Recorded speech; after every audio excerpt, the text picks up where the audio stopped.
Hi, I'm Vincent, and you're watching Entertainment Weekly's The Five.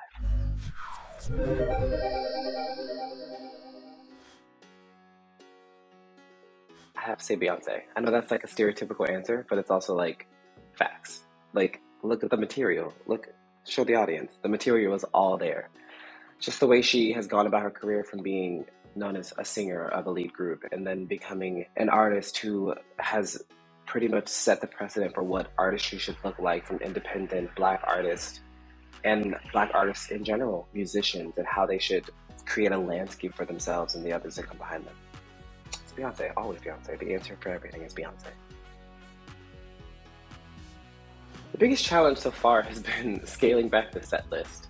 I started off with 30 songs, and my managers were like, that's cute, but you got 50 minutes, sis. So if you can do 27 songs in 50 minutes, a miracle. Yeah, the biggest part is just making everything a little bit smaller so it all fits in that 50 minutes so I can give the fans exactly what they want when they come to the show.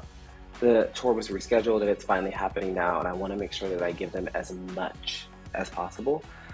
So that's been the hardest part for me, other than driving my managers crazy every day asking about when am I going to be there and when can I meet fans and being a crazy person. For this tour specifically, because the album is so personal to me and it's such an intimate look into my personal life, which I haven't done before, it is to be expected to walk in and walk into pretty much my diary is what it's going to be. You can step into the show and from beginning to end, it's a story about exactly what I went through and most likely the things that you went through this entire like worldwide fiasco. It's an hour of escape, if that's any indication of what you can get when you get to the show.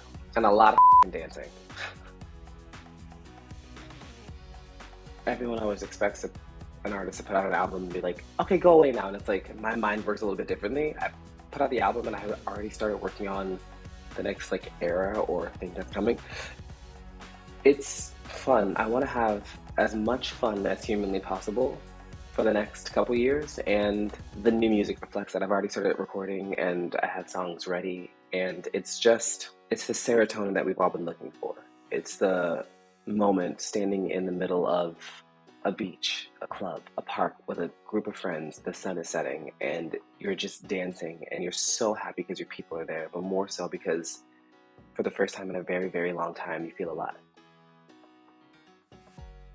For me specifically, pop music has always brought me the kind of feeling that no other music had. I'm a big movie buff, and I'm a big like romance guy, and I love like those really vulnerable moments that people have on screen.